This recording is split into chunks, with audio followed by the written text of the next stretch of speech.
자, 이번 시간에는 이제 9, 11월 최종 모의고사 1회차 이제 영어 교육 파트 한번 정리를 좀 해보겠습니다. 뭐 영어 교육 파트는 해마다 한 32점, 좀 몇 년 전에 좀 한 2, 3년 동안 적게 나왔을 때는 한 28점 그 정도 비중으로 계속 나오고요. 그리고 이제 또 대개 이론적인 바탕은 여러분도 다 갖고 계시는 TBP나 PLLT 그런 책에서 거의 이론적인 측면은 90% 이상은 다 포괄이 된다라고 보시면 됩니다. 그리고 제일 어떻게 보면 좀 편리하게 정리할 수 있는 게 연결론 같은 경우는 지난 9년간의 그 서답형 기출문제랑 그 전에 한 5년간의 객관식 기출문제, 이렇게 한 14년 정도의 기출문제 출제됐던 그 출제 포인트들을 정리하면은 진짜 올해도 여러 개가 걸리는 가장 그 기출의 덕을 많이 보는 과목이 연결론입니다.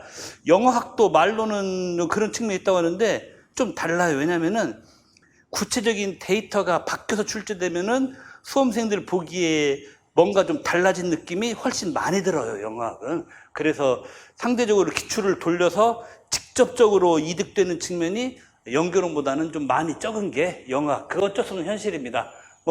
문학이나 인령은 또 어차피 한 번 출제된 지문은 다시는 안 나오는 것도 있긴 하지만 또 그런 것도 있죠. 문학이나 인령은 그 어휘라든지 구문이라든지 이런 것도 워낙 그런 게 영어에서 그냥 광범위하기 때문에 기출 지문에 나온 어휘와 구문들을 다 분석해도 또 새로운 지문에 나온 것들은 여전히 대비는 다 안 되는. 그래서 어쩌면 역시 문학 인령이 제일 어려운 과목이라는 게 기출을 돌림으로써 얻는 이익이 상대적으로는 제일 적은 게 문학 인령일 수밖에 없는 그런 한계가 있습니다. 정말 큰 한계죠.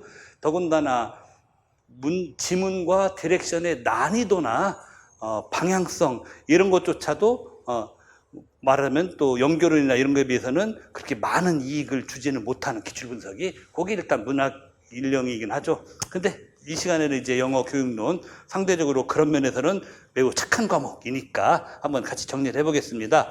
먼저 1번하고 2번은 이제 작년 기출문제 1번하고 2번을 좀 답습했던 게 뭐냐면은 영어 평가에 관한 그 기입형으로서 작년 1번에 여러분이 너무나 잘 아시는 이 파급 효과 또는 역류 효과, 워시백 얘기가 작년 1번에 나왔는데 그 작년에 출제된 내용 그 이후에 관한 내용이긴 해요, 이게.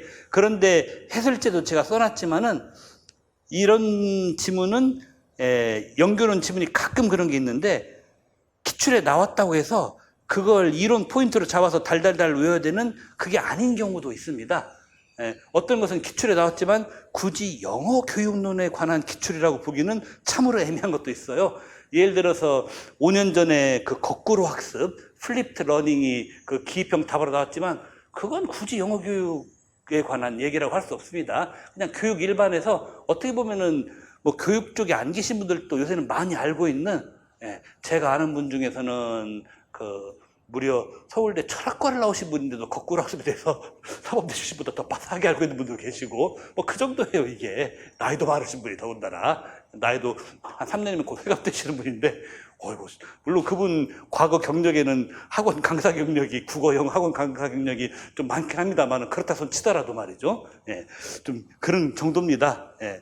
그래서 하여튼 가끔은 연결론 기출도 그렇고 우리 그 모고도 그렇고 솔직히 말하면 반 이상은 마치 그냥 일반 영어 변형된 영어 교육 쪽 내지는 그냥 교육 쪽 소재에서 가져온 일반 영어인 듯이 따라가 줘서 그냥 제시된 문맥 그대로 따라가 줘서 풀어야 되는 그런 것들이 해마다 여러 개 나오는데 심지어는 영어 교육론에 관한 지식이 직접적으로 언급된 문제조차도 또 사실은 그렇게 하면 해결되는 것들이 좀 제법 됩니다. 이게 해마다 그런 것들 참조해 주시고 이것도 마찬가지예요. 1번도 작년 기출에 나왔던 말하자면은 워시백 효과에 관한 지문인데 작년에는 주로 이제 교실 안에서의 언어평가를 위주로 한 워시백 효과 얘기가 많이 나왔는데 거기에 대한 이제 확대 버전이에요.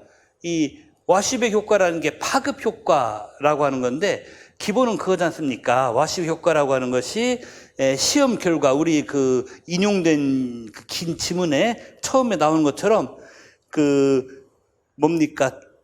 테스팅이라고 하는 거, 이 시험이라고 하는 것이 교실 범위를 넘어선 곳에서도 뭔가 컨시퀀스, 어떤 영향 내지는 어떤 결과를 갖는다, 이런 얘기지 않습니까? 그러니까 평가의 결과가 그 이후에 학생들한테 미칠 수 있는 영향력 전반, 요게 사실은 이제 와시백 효과라고 할 수 있고, 이 지문에서는 좀 더 just the classroom, 단지 교실에 국한되지 않고 beyond, 그 넘어서를 좀 보겠다라고 하는 그런 얘기가 좀 나올 수 있습니다. 그러면서 이제 쭉 가보면은 이제 그 임팩트라는 개념이 나오는데, 이런 것도 일부러 외울 필요 없습니다.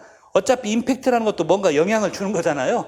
영향을 주는 것 중에 한 부분 개념이 워시백이다. 즉 영향을 주는 것 중에서 한 부분으로서 평가가 학생들의 공부 또는 그 평가 이후에 학생들의 삶에 영향을 주는 것, 그래서 임팩트의 일부분이 워시백, 뭐 이런 식으로 편하게 좀 우리가 점검을 해나가면 될 것 같고, 그러면서 이제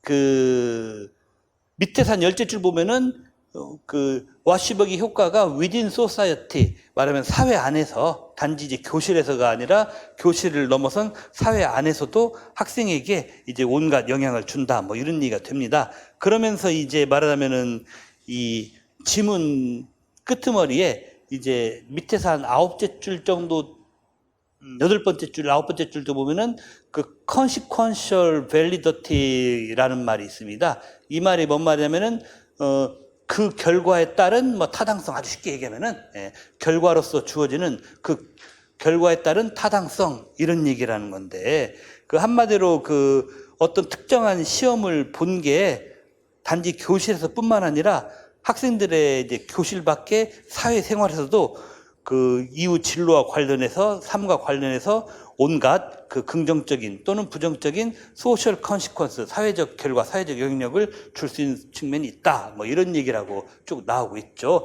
그러면서 여기서 이제 중요한 게 밸리더티가 기존에 우리가 알던 그런 방식의 이제 말하면은 뭐 평가의 타당성, 무슨 뭐 컨텐트 밸리더티, 뭐 컨스트럭트 밸리더티, 요게 아니라, 또는 페이스 밸리더티 이런 게 아니라, 이제 말하면 과연 이런 시험을 치게 하는 게 학생들의 이런 시험의 결과로서 학생들의 그 이후에 인생에 어떤 좋은 또는 나쁜 그 영향력을 끼칠 수 있을 것이냐, 고로 이런 시험이 과연 학생들이 인생을 살면서 학교 다니면서 칠 만한 그 타당한 그런 근거가 얼마나 있다고 할 것이냐, 뭐 이런 식의 얘기가 지금 전개되는 겁니다. 그래서 이 타당도라는 것도 이제 말하면 좀 사회적 측면에서 결과를 넓혀가지고 일종의 이제 말하면은 그 broad notion, 즉 넓은 개념, 넓은 의미 차원에서도 다뤄질 수 있는 것이다, 이런 얘기입니다. 그래서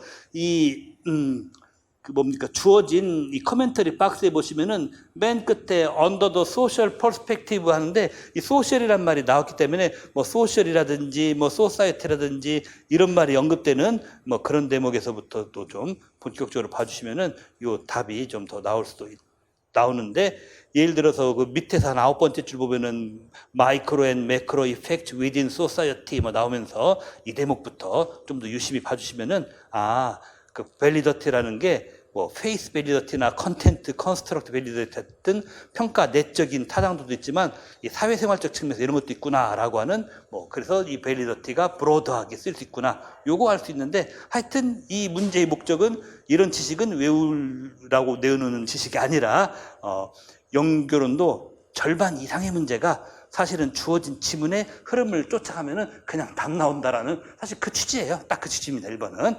딱 그 취지고, 본격적으로 연결은 지식이 동원되는 문제는 이제 2번 문제, 여기서부터라고 할 수 있습니다. 어떻게 보면 1번은 약간은 일반 영어 문제로 집어넣어도 될 수 있는 그런 문제겠는데, 2번부터가 뭐냐? 두 교사가 학생들의 익스텐시브 리딩 지도를, 익스텐시브 리딩이라고 하는 것은 언어 형태를 막 배우게 한다거나 읽기 자료를 통해서, 아니면 아주 세부적인 내용을 파악해서 그거를 연습 문제로 점검하게 한다거나, 이런 리딩이 아니라 익스텐시브 리딩이라고 하는 것은 크게 보면은 이제 두 종류가 있죠. 교실 내에서 하는 것에는 주로 이제 세부 내용 말고 전체 흐름을 쫓아가면서 읽게 하는 그런 익스텐시브 리딩이라는 게 있고, 또 하나는 익스텐시브 리딩이 이제 교실 밖에서 이루어지면은 이제 뭐 그거죠. 익스텐시브 리딩이 교실 밖에서 이루어지면은 우리가 잘 아는 키워드로 바로 요거, 예, 그렇죠. 리딩 포 플레저라고 하는, 예, 교실 밖에서 또 하는 익스텐시브 리딩은, 예, 바로 리딩 포 플레저라고 하는 바로 요런 것이 있을 수 있습니다. 그런데 이제 교실 안에서 하건 교실 밖에서 하건 익스텐시브 리딩은 공통적으로 이제 내용 중심이에요. 내용 중심. 그 내용도 좀 넓은 캐티고리에서 내용 중심이고 너무 세세하게 막 TF 문제 쫀쫀하게 막 풀어제끼는 이런 게 아니라 아주 세부적인 정보 다 캡처해서 뭐 TF 문제 뭐 옳게 마킹하는 이런 게 아니라 좀 더 넓은 차원에서의 내용 흐름을 중심으로 한 리딩. 이게 교실 안에서건 밖에서건 다 익스텐시브 리딩이다. 뭐 교실 밖에서 하는 리딩 포 플레저도 마찬가지죠. 이른바 리딩 포 플레저는 뭐 다 아시겠지만은 이제 그레이디드 리더라는 것을 많이 활용하잖아요. 그레이디드란 말이 이제 난이도 조절이 된 학생들의 연령이나 그 수준의 레벨에 맞는 이 난이도 조절이 된 그 그레이디드 리더. 이때 리더는 읽는 사람이 아니라 리딩 머터리얼이라는 얘기도 다 아시겠지만 읽기 자료들, 난이도 조절이 된 이 읽기 자료들을 광범위하게 많이 이런저런 학생들의 흥미를 끌만한 주제로 많이 읽히는 것. 그러면서 너무 세세한 내용 막 이렇게 막 쫀쫀하게 파고들고 연습 문제로 점검받고 하기보다는 전체적으로 큰 흐름 속에서 그 내용 읽는 걸 즐기게 하는 거. 좀 어느 정도 큰 흐름을 타면서 내용 읽는 걸 즐기게 하는 게 이제 교실 밖에서의 이런 자료를 활용한 그 익스텐시브 리딩이고, 교실 안에서도 너무 세부 정보, 너무 파티큘러하고 너무 디테일한 정보 파악보다는 전체적인 흐름, 내용 위주로 읽는 게 익스텐시브 리딩인데, 이것과 좀 뭡니까? 이것과 이제 말하자면은 그 링크가 될 수 있는 그 의사소통적 교수법 중에서 이것과 링크가 될 수 있는 교수법을 오늘 여기 2번에서 물어보는 겁니다. 작년에 이제 기입형 2번 문제는 역시 교사 대화에서 교수법 이름 알아맞추겠는데, 그때도 리딩과 관련된 거긴 했어요. 작년에 뭐 기억나시겠습니다만, 예, 작년 기출에 나왔던 교수법 이름은 이제 whole language라고 해서 그렇죠. 작년에 2번의 답은, 작년에 기출 2번, 작년에 A2 답은 22년도, 예, 요거는 이제 whole language였는데, 그때도 읽기 지도가 은근히 그냥 디테일한 교수법들이 많습니다. 이것저것. whole language가 작년에 나왔고, 한 5년 전에는, 예, 대략 5년 전에는 whole language하고는 좀 반대되는 파닉스, 그렇죠. 한 5년 전에는 이것과는 대비되는 또 파닉스가 한 번 또 서술형 문제로 나온 적이 있어서 은근히 읽기 관련 교수법이 우리 임용에서 좀 출제가 되는 편입니다. 예, 우리 서답형 9년 동안에 주로 읽기 쪽으로 특화된 교수법을 2번이나 물어봤어요. 이거 나름 좀 빈도가 좀 있는 거지요. 예. 자, 그런데 이것도 그 중에 하나예요. 이번에 이제 정답이 이제 theme based instruction인데, 여기 보시면은 이 지문 속에 topic, 뭐 다양한 topic 뭐 이런 식으로 읽기 topic이란 말이 좀 많이 나옵니다. 이게 사실 약간 힌트를 주는 거예요. 왜냐면은 topic이란 말과 유사어로 통용된 말이 THEMD, theme이란 말이 있기 때문에 topic이란 말에서 힌트를 좀 얻으시라라고 하는 그런 취지에서, 쉽게 말하면 이제 TV 드라마로 말하면 약간의 떡밥을 좀 뿌려놓고 여러분들이 theme based라는 단어를 쓰면 이제 떡밥 회수가 돼갖고 답이 되는 것인. 그러면서 또 우리 본문에 보시면은 학생들이 현실 생활에서 various field, 여러 영역에 걸친 지식을 얻을 수 있게 하고, 그러면서 말하자면은 읽기를 하면서 다양한 주제에 대한 읽기 자료를 막 분류해보고, 또 읽기 자료를 또 체계적으로 공부해보고 이런 말 나오잖아요. 다양한 토픽들에 걸친 읽기 자료들을 분류도 직접 학생들이 해보고, 다양한 토픽들에 걸쳐서 읽기도 해보고 하는 이런 교수법. 그러면서 또 하나 이제 맨 밑에 T1, 티처 원이 하신 맨 밑에 발음에서 이것은 particular case of content based language teaching이다라고, 내용 기반 교수법에 이제 말하면은 한 특별한 경우다라고 할 수가 있습니다. 내용 기반 교수법에. 내용 기반 교수법이라고 하는 것이 그겁니다. 뭐냐면은 언어 형태 습득은 부차적인 걸로 하고, 언어, 우리로 말하면 이제 외국어죠. 외국어를 통해서 그 일반적인 지식, 언어 형태 습득은 부차적인 목적으로 하고, 그 외국어 자료를 통해서 일반 지식을 습득한 것을 오히려 위주로 하는 그런 이제 교수법이 컨텐트 베이스드 랭귀지 티칭인데, 그런 것 중에 하나가 이제 말하면 텍스트북, 코र्स북을 이제 텍스트북, 코र्स북의 내용 편성을 뭐 문법 순서로 하지 않고 읽기 주제별로 막 코र्स북, 텍스트북 편성을 해가지고 학생들이 학습 자료를 통해 가지고 이제 다양한 타픽의 외국어 글들을 읽게 만드는 바로 이 컨텐트 베이스드 언어 교수 학습법의 특별한 특화된 분야가 이제 theme based라고 할 수 있습니다. 좀 어려울 수 있는데 뭐 오늘 기회를 통해서 한번 배워보시면 됩니다. 하여튼 주로 타픽으로 읽기 자료를 구분하고 거기서 여러 지식을 쌓아가는 읽기 활동을 한다. 읽기에 특화된 공부다. 그리고 여기 오늘 써 있는 게 theme based 교수법의 주요 내용 거의 망라가 되어 있으니까 이걸로 한번 좀 정리를 해보셔도 여러분이 좋을 것 같습니다. 한 잊어버릴 만한 한 번씩 한 2, 3년에 한 번 정도, 보통 평균 2, 3년에 한 번 정도는 작년에 홀 랭귀지나 그전에 파니스처럼 2, 3년에 한 번 정도는 꼭 교수법의 이름 내지는 교수법의 그 이름에 들어가는 일부 키워드, 이걸 물어봐요. 예를 들어 책략 기반 학습법에서 스트래티지, 책략이라는 말만 물어보거나 아니면 과학 기반 교수법에서 태스크만 이제 그 기입형 답으로 물어보거나, 그러니까 역대 기입형 기출에서 물어본 교수법 명칭의 홀 랭귀지, 그다음에 태스크 베이스드 태스크, 스트래티지 베이스드 스트래티지, 이런 것들이 다 역대 기입형의 답으로 나왔고 뭐 이런 것들도 나올 수 있습니다. 또 한번 오늘 이 문제를 참고로 하시기 바랍니다.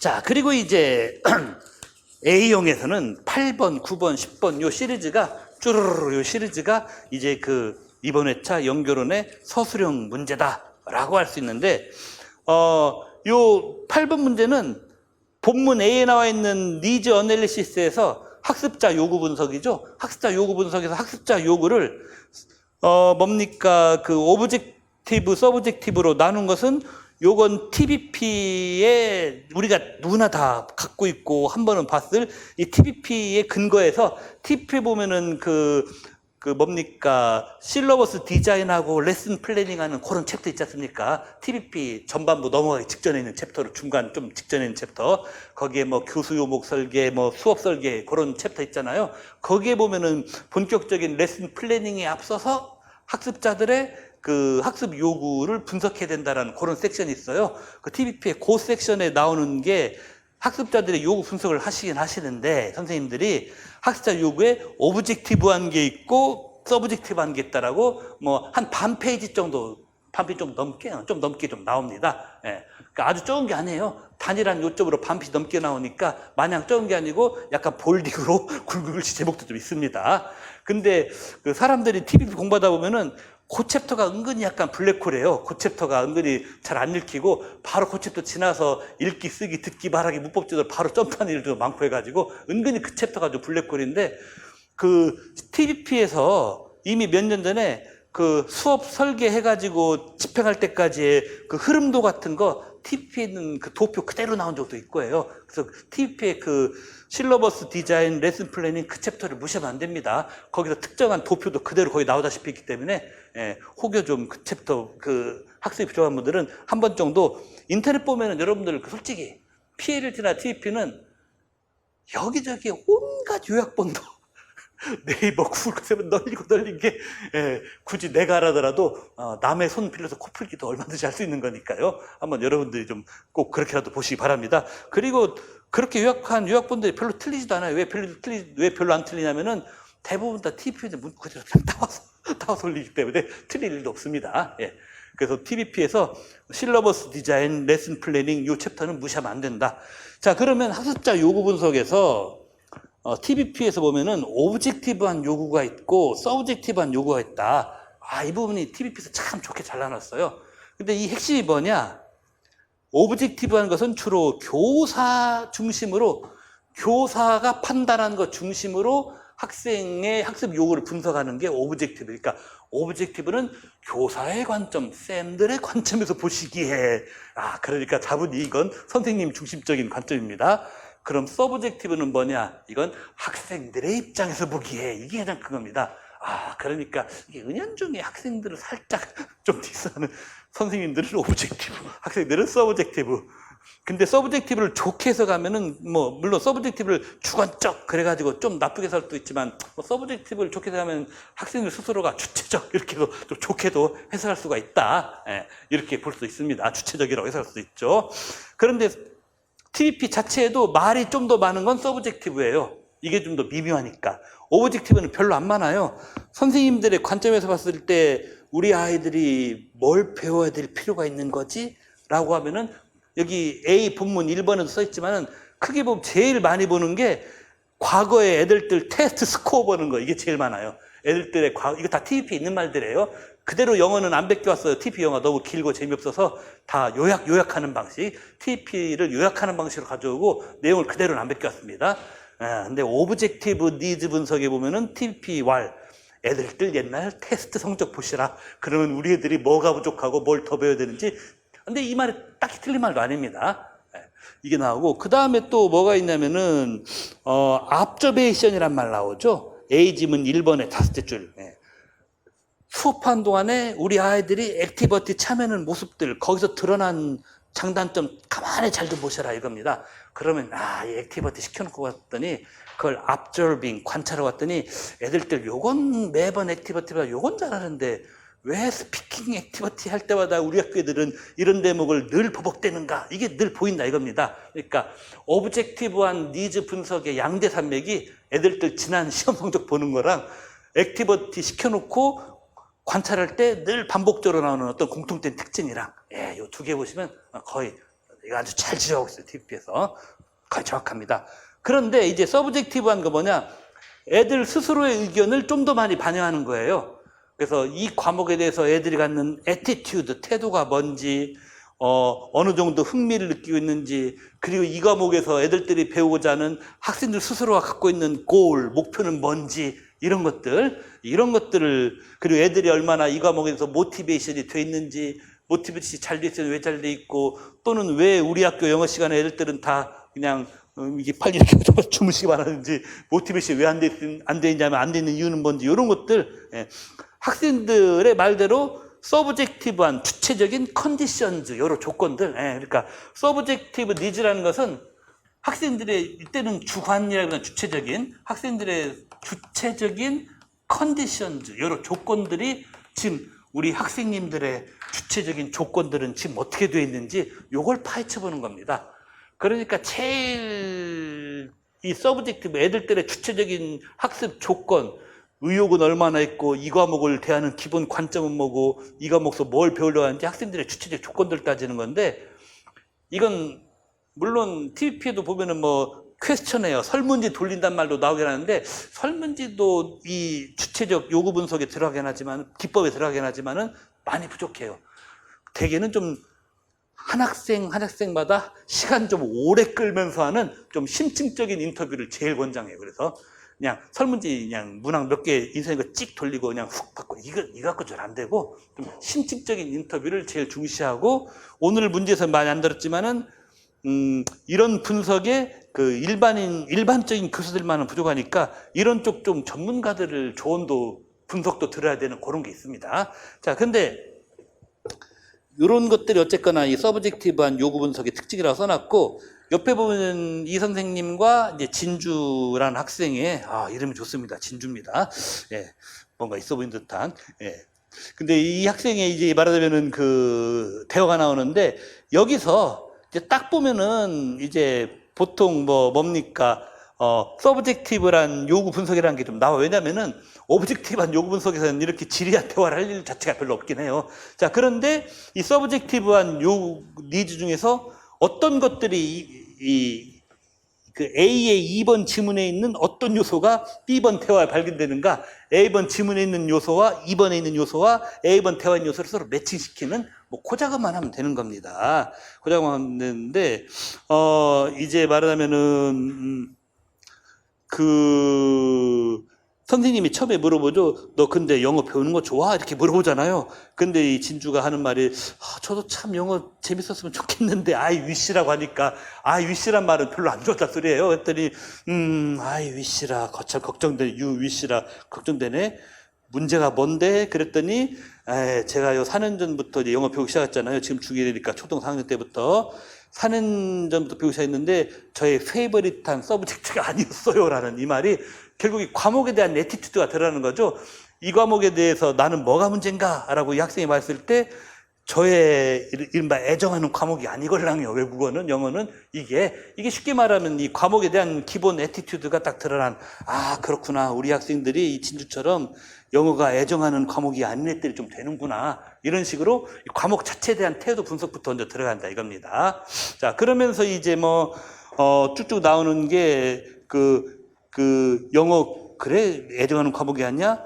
그러면 영어 재미있어? 없어? 물어봤더니 좀 더 재미있었으면 호프 좋겠어요라고 역시 나오죠. 호프란 말 쓴 거니까 아직은 인터레스팅하지 않다 이겁니다. 근데 이제 인터레스팅하다는 말은 또 여기 A의 2번 지문에서 또 뭐하고 또 이제 말하면 그 링크가 되냐면은 일종의 그 모티베이션 이런 측면이 있죠. 이제 또는 모티베이션 측면도 있고 그다음에 또 이제 이 재미가 별로 없다는 관련해 가지고 그래서 말하자면은 이 학생이 이런 말하죠.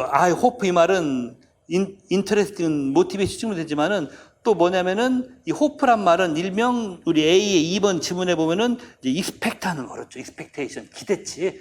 호프 하면 영어 시간도 혹은 영어도 했으면 좋겠어요라는 기대치죠. 기대치 일종 이것은 인터레스팅은 동기부여 측면도 되면서 뭔가 기대치 반영이 된 겁니다.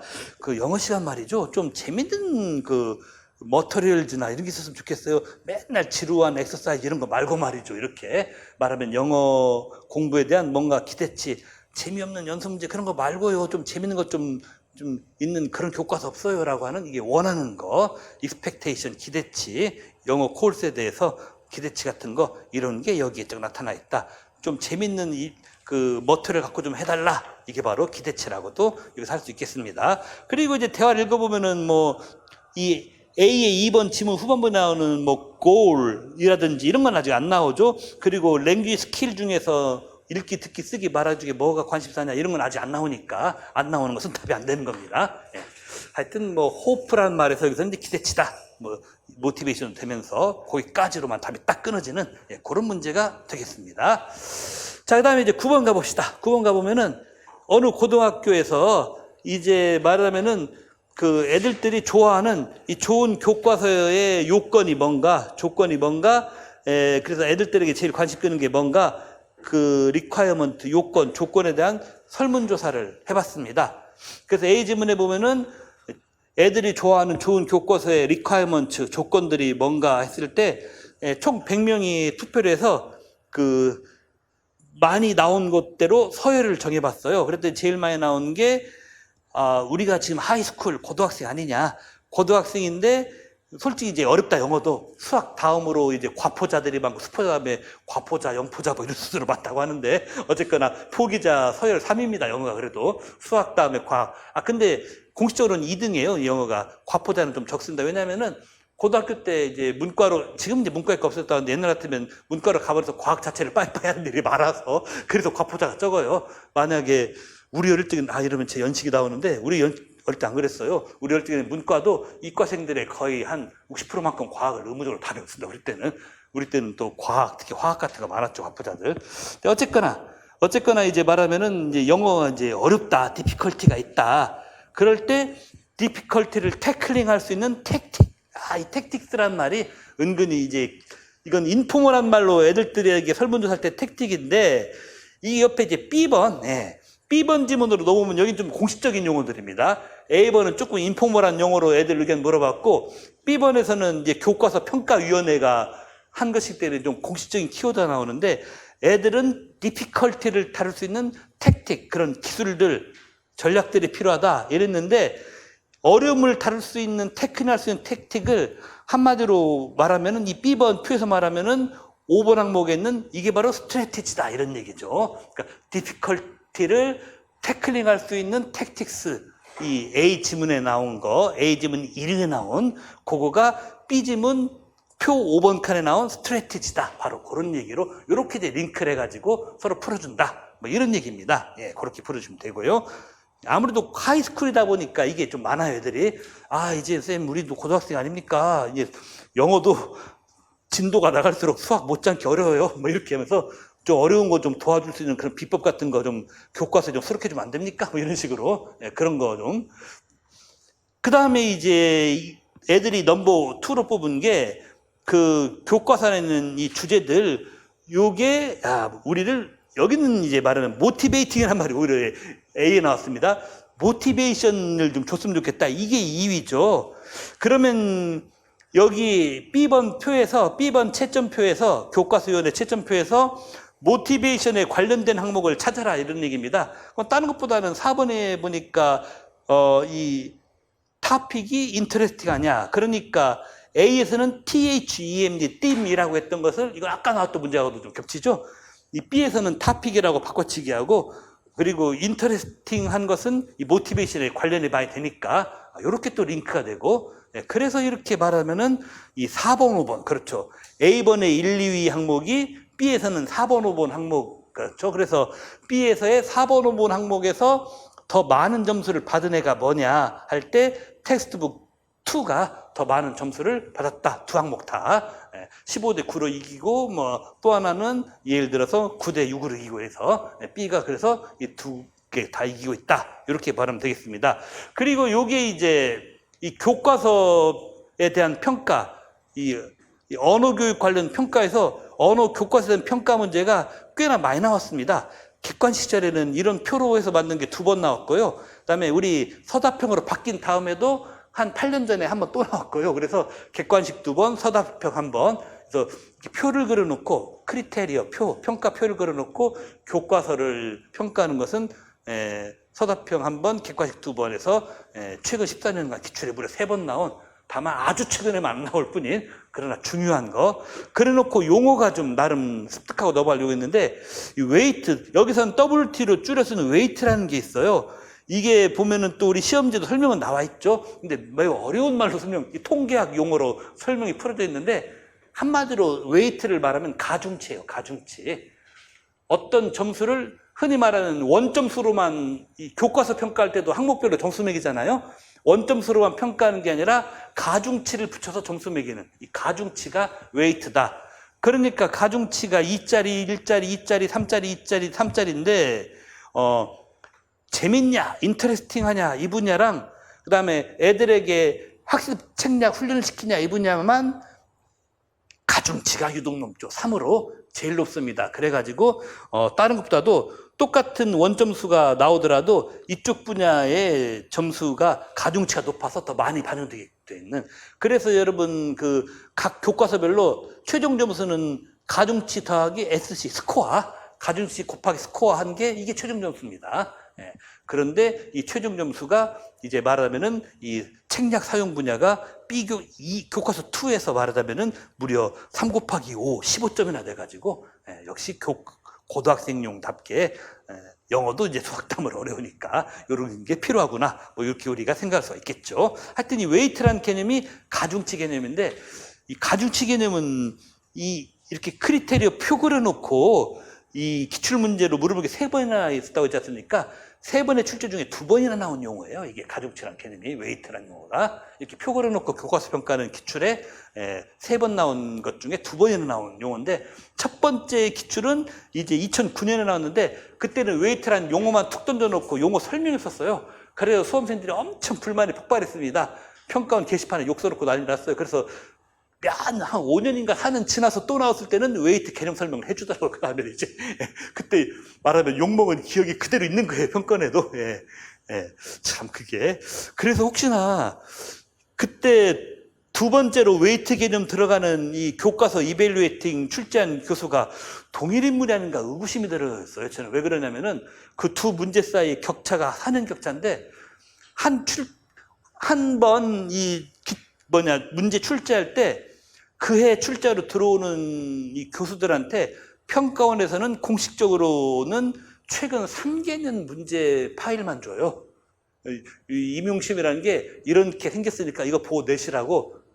그런데 이 웨이트 개념이 들어간 첫 기출과 둘째 기출 사이는 4년의 격차가 있어요. 그러니까 첫 기출 욕먹은 것은 그 데이터가 안 넘어갔어요. 근데 그걸 어떻게 용케 알고 웨이트 개념 설명을 두 번째 문제에서 하면서 그때 출제를 하더라 이겁니다. 아, 이건 뭔가 냄새가 좀 난다, 이거.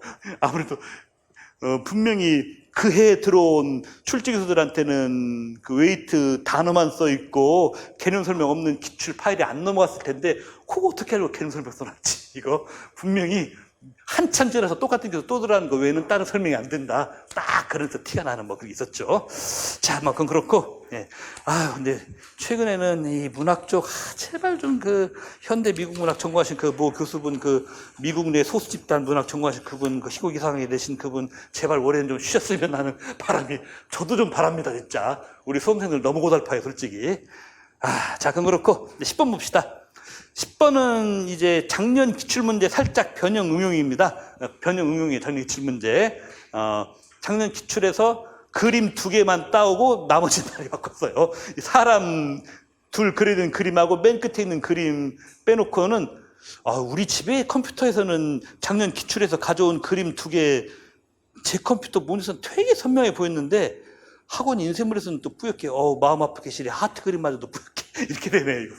이건 한글 뭡니까? 윈도우용이 아니라 저희 집에 있는 맥에서 돌아가는 맥용 한글이 있는 그 그림 도용에서 온 건데, 우리 집 컴퓨터 모니터는 되게 뚜렷하게 제 프린터로도 되게 진하게 나오는데, 왜 유독 학원 프린터에서 보면 이렇게 뿌연한지 참 근데 보이긴 보이죠. 그래도 다행히.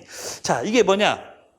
두 선생님이 나와서 각자 우리 애들들 라이팅 과제 내줘서 라이팅 시험을 좀 보게 하겠다.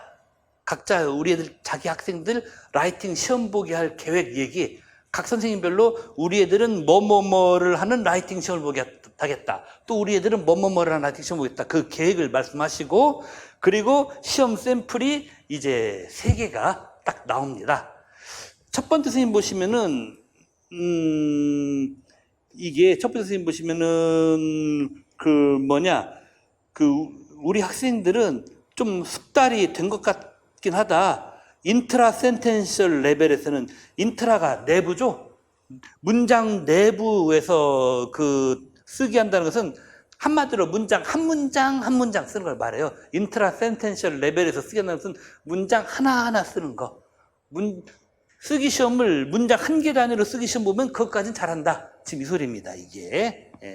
그렇죠. 그 다음, 싱글 센텐스는 애큐어릇하게 애들이 낸다. 요겁니다, 바로. 인트라가 한 문장 내부를 보면은 단어 좋고, 문법 좋고, 철자 좋고, 다 좋아요. 예. 예. 그래서 싱글 센텐스 놓고 보면 애큐어릇, 정확하다. 좋다, 이거죠. 문법 차원 등등에서. 이제는 우리 아이들이 그다음 보니까 인터센텐셜한 걸 좀 익숙하게 됐다.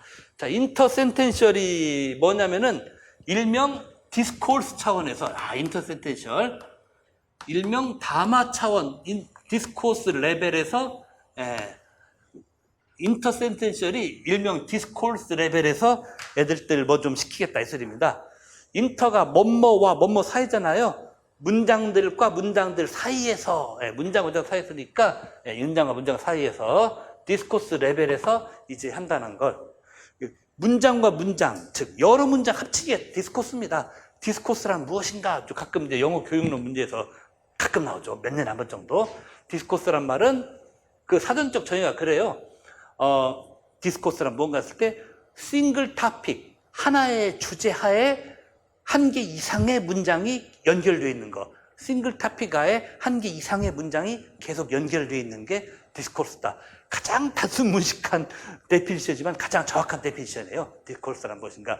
괜히 뭐 어쩌고저쩌고 너무 그냥 관념적으로 말만 하는 건 너무 뜬구름잡는 얘기고, 디스코스의 칼 같은 사전적 정의는 싱글 토픽, 하나의 토픽하에 1개 이상의 문장이 이어져 있는 거다. 그러니까 1개 이상의 문장이니까 문장과 문장 사이의 관계성이 성립해서 인터센텐셜이다. 그러면 A 선생님의 뜻대로 하려면은 여러 문장, 그렇죠? 여러 문장 나가는 쓰기를 해야 되겠는데, 그게 바로 3번입니다. 왜 3번이냐면은 테스트는 3번은 그림 1, 2, 3 순서대로 보면서 뭐라고 나옵니까? 적어도 3개 이상 문장 쓰시오 나오잖아요. 이 3개 이상 문장 써라. 여러 단, 이게 중요한 거예요. 그래서 이게 된 겁니다. 그러면서 이제 말하자면은 적절한 디스코스 마커를 사용하세요. 디스코스 마커가 뭐 접속어나 연결부사, 그렇죠. 디스코스 마커는 접속사나 연결부사 같은 거 적절히 써서. 그런데 이 접속사나 연결부사 적절히 쓰는 것은 이 B번의 테스트 3번에는 이 말은 이제 어디 있냐면은 접속사나 연결부사 쓰는 것이 이제 말하자면은 나오나? 이것은 이제 접속사나 연결부사 쓰는 게 이제 말하면 맨 끝에 보시면은 그 코이런스일 때 이 코이즌 측면이 이 접속사 연결부사 쓰는, 즉 디스코스 마커 쓰는 것과 이 코이즌 측면이 디스코스 마커를 적절하게 사용하는 것과 이제 상당히 밀접하게 이제 관련이 되어 있습니다. 코이즌 측면이 그거고요. 그다음에 코이런스 측면이 뭐냐? 코이런스 측면은 뭐 이것까지 답을 쓰실 건 없지만은 그 테스트 한번 보면 그림이 좀 우리 학원 프린트에서 뿌옇긴 하지만 왜 그림 1, 2, 3 순서대로 이 자연스러운, 그렇죠. 내용의 자연스러운 순서대로 쓰는 거, 요게 코히어런스예요. 코히어런스란 말은 내용이 논리적, 상식적으로 자연스럽게 흐르는 성질. 논리적, 상식적으로 내용이 자연스럽게 흘러가는 성격이 그게 코히어런스입니다. 코이즌 같은 경우는 무슨 접속사나 대명사 같은 거 잘 쓰는 거 이런 게 되겠고요. 그래서 이제 디스코스 마커 쓰는 것이 코이즌에 연결되고, 그 다음에 1, 2, 3 이 그림 내용 전개 과정대로 따라 쓰는 게 코히어런스대로 쓰는 건데, 뭐 이런 것까지 다 안 쓰셔도 됩니다. 일단 A 선생님은 시험 3번이라는 거 일단 식별하시기 중요하고, 그리고 일단 우리 모음 답안 수준 정도로만 분량 갖춰서도 충분해요. 그 다음에 이제 B번 보시면은 우리 아이들은 비교급 형태를 정확하게 쓰는 게 중요합니다. 그리고 여전히 비기너 레벨에 있어요. 형태 정확히 비기너 레벨, 와, 이게 아주 치명적인 이제 그런 것이죠. 그러면서 이제 말하면은 그라마티컬 몰핌을 정확히 써야 돼요. 모핌이라는 게 형태소죠. 문법적 형태소라는 게 이거죠. 예를 들어서 비교급의 ER, 뭡니까? 최상급의 EST.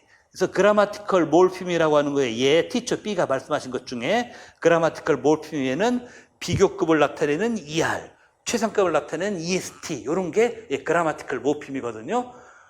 그런 거 잘 쓰는 게 어디 있습니까? 테스트 2죠. 톨에다가 톨러 ER 붙이는 거, 그 다음에 스몰에다가 스몰러 ER 붙이는 거, 바로 요거. 그래서 테스트 2가 답이 되겠죠. 그리고 테스트 1은 그냥 탈락이에요. 이건 뭐 솔직히 쓰기라고 보기도 그렇고 그냥 읽기 시험에 가까운 거. 근데 이런 황당한 게 작년 기출에도 비슷하게 들어갔습니다. 작년 기출에 들어간 것 중에도 하나는 그냥 버리는 걸로, 속된 말로 그냥 깍두기로 하나 집어넣어주는 게 작년 기출이 있었다.